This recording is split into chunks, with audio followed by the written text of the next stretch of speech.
Well, meanwhile, in the Rynor Report tonight, California is in a water crisis. Just hours ago, Governor Gavin Newsom spoke at a plant in L.A., pleading with everyone to conserve water when possible.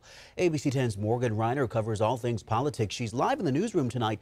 And Morgan, the sad reality is water usage is not going down, especially in urban areas. Chris, the consensus from everyone I spoke to today is that conservation in the cities does help. No doubt it's important. But 80% of the state's water that's being used, activists said, is not from cities.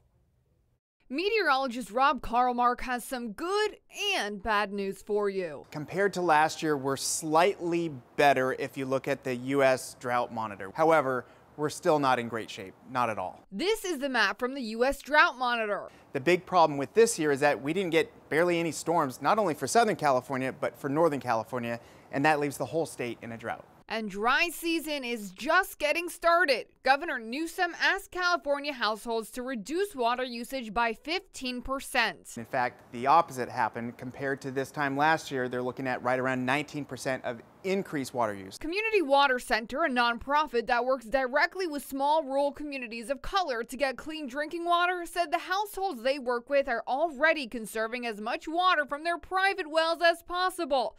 But surrounding farms are reducing the groundwater available to them.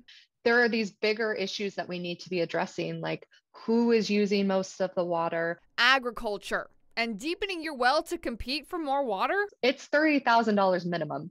So we're talking about a car payment, a house payment. This is the map of wells in California. 188 reported drying up since March. Kelsey Hinton believes that number could reach over 3,000 by the end of the year. One solution her group is fighting for, Assembly Bill 2201. It would allow groundwater agencies to see who is applying for a well permit and how deep it is so that they can assess how it will impact surrounding communities. Almond and alfalfa irrigation that use about 3 trillion gallons of water per year. Other groups like Food and Water Watch believe the fastest solution is for California to transition away from producing thirsty year-round crops. Republican Assemblymember Devin Mathis says that these environmentalists are taking the wrong approach. Do you want your ag products being grown in another country?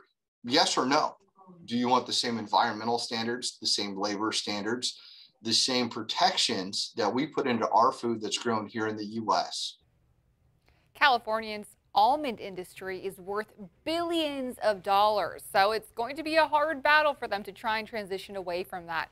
Reservoirs are also a key solution. Voters approved spending money for it back in 2014, but those projects, well, they take time. But Mathis argues if the state can build an arena in less than a year, they can build those reservoirs faster.